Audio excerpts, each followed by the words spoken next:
ছবিগুলো দেখে মনে পড়ে জর্জ মুশের আঁকা কতগুলো পেন্টিং এর কথা।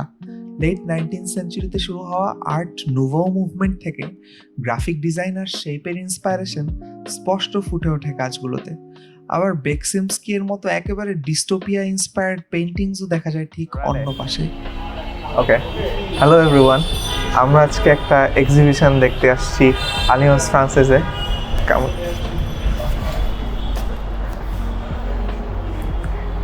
এক্সিবিশনটার নাম হচ্ছে হাওয়া বিবি ইন দিস সিটি।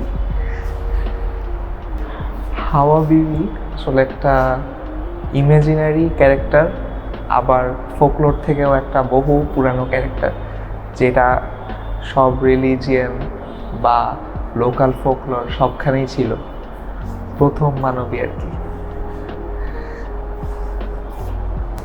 এখানে আমরা যেটা দেখতেছি সেটা হচ্ছে আর্টিস্ট শৈলী শ্রাবন্তীর হাওয়া বিবির ডিপিকশন।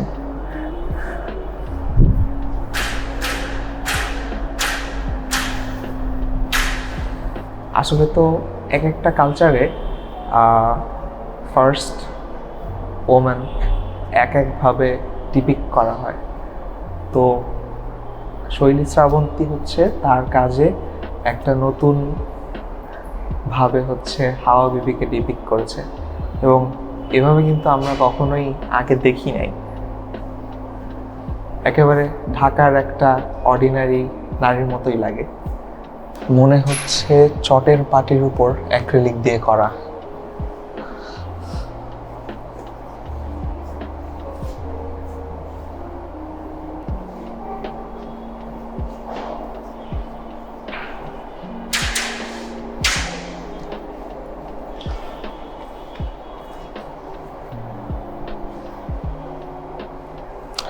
আমার পার্সোনাল অপিনিয়ন, বাট আমার মনে হয় বেশিরভাগ কাজই অ্যাক্রিলিক, আর এখানে কতগুলো পেন দিয়ে কাজ আছে।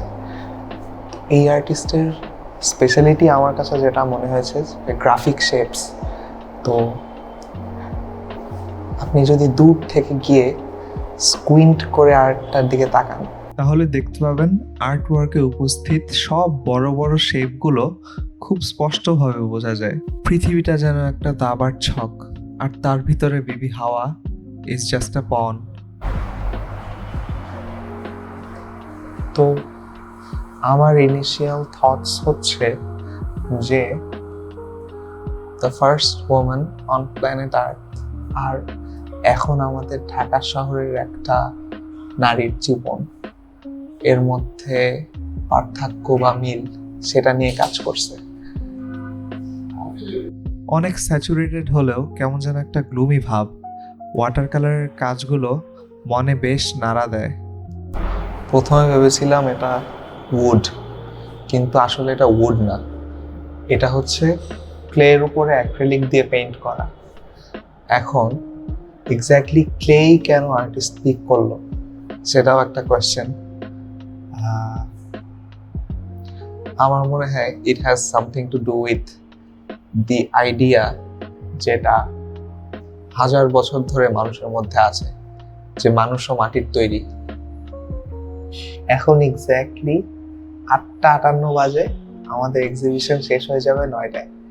তো আই থিঙ্ক আমাদের এখন এখান থেকে বের হওয়া লাগবে। বাট এই এক্সিবিশনটা থেকে আসলে একটা খুবই ডিফারেন্ট পার্সপেক্টিভ দেখলাম, যে কাজগুলো খুবই সিম্পল অ্যান্ড মিডিয়ামও খুব সিম্পল, ওয়াটার কালার বা অ্যাক্রিলিক,